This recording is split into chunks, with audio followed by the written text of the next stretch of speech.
All right, we are on to exercise 2 of surface area and volume of pyramids. And the question tells us to determine the lateral area and the total surface area of a regular octagonal pyramid.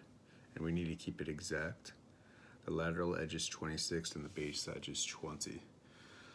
So from our vocab above, the lateral edge are the sides of our isosceles triangles. So we have a side of 26 and another side of 26, and all those isosceles triangles are going to be congruent. All those lateral edges of the isosceles triangles are going to be congruent there. So we have 8 congruent. The lateral area is going to consist of 8 congruent isosceles triangles. So lateral area is equal to 8 congruent isosceles triangles.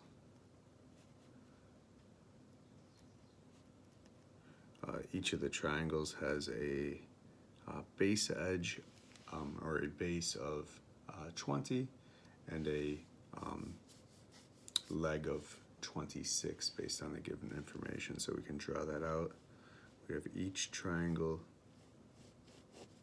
has a base of, since the base edge is 20, each triangle has a base of 20, and then the legs of the isosceles triangles are both 26.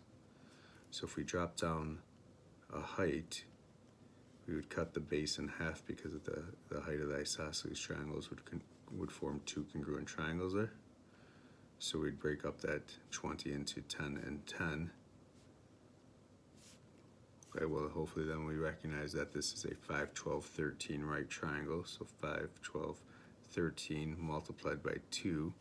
So that means that the height would have to equal 24. So to get the lateral area is going to equal 1/2 of the base, so 1/2 of 20 times 24, and multiply that by 8. So we're going to have 240 times 8, which is 1,920 centimeters squared. So the lateral area is going to be 1,920 centimeters squared.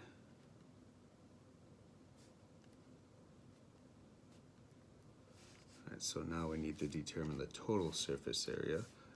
So all we need to do is add the area of the base to 1,920. So we need to get the area of the base, which is an octagon, a regular octagon, and each side of that regular octagon is 20. We have to keep it exact though, so when we draw the octagon,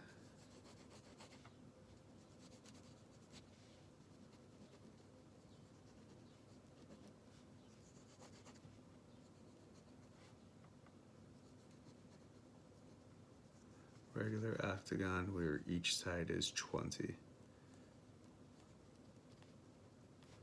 Okay, well, a lot of times when we deal with regular polygons, we figure out what each angle is, and we draw a triangle and we cut that angle in half. But if we did that with an octagon, we'd have 180 times 6, and then if we divide that by 8, we'd have each angle is 135 degrees. Well, if we cut 135 in half, we're at 67.5. Well, if I'm at 67.5, I would have to use right triangle trigonometry to determine like heights or altitudes and items like that, apophthegms. And when I do that and use right triangle trig, I'm not going to be able to keep the answer exact, and the problem says keep it exact.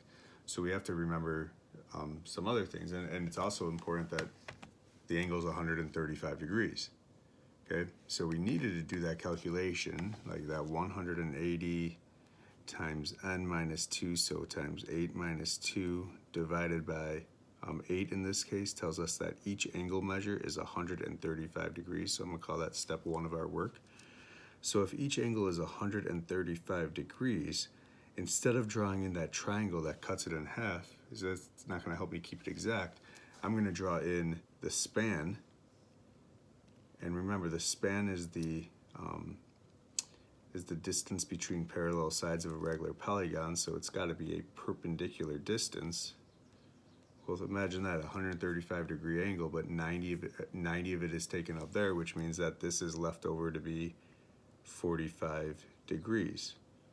Oh, if that's 45 degrees and this side's 20, now I can, and so this is 20, now I can figure out the other pieces of, or I could determine the length of the span, which allows me to keep, to determine the apothem without using right triangle trigonometry, so I can keep this as an exact answer.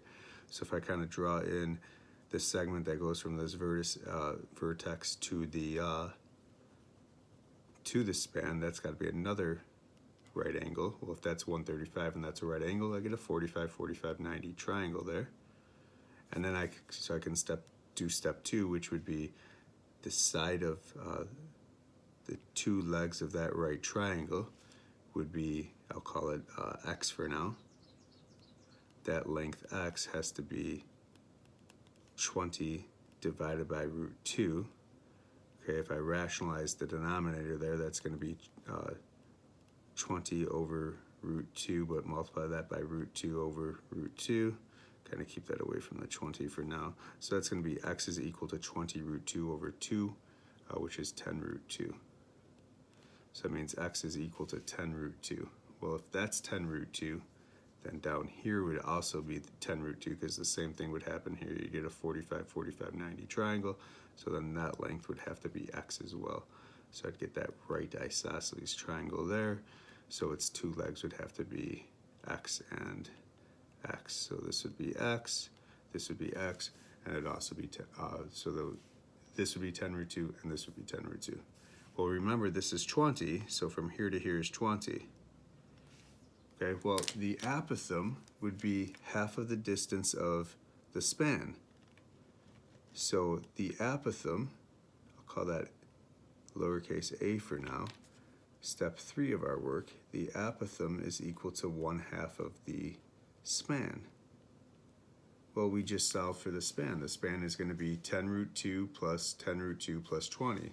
So the span is equal to 10 root 2 plus 10 root 2 plus 20.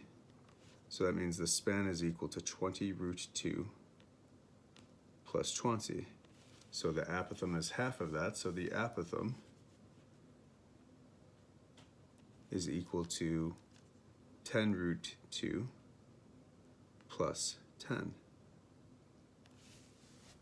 Okay, well, a regular octagon, a regular polygon, the area of a regular polygon. So the area of the base, so the area of the octagon in this case, is equal to 1/2 the perimeter times the apothem. So the area of the octagon is going to equal 1/2 the perimeter times the apothem. So that's going to be area equals 1/2 of, well, it's 20 times 8. So 160 multiplied by the apothem, which is 10 root 2 plus 10. Okay, so I have 80 times 10 root 2, which would be 800 root 2. And then I have 80 times 10, which is 800. When I add 800 to 1920, I'm going to get 1720 plus 800 root 2. So that would be the total surface area. Because remember, the total surface area, you have to take the area of the base plus the lateral area. So the total surface area should be equal to 2,720 plus 800 root 2 centimeters squared.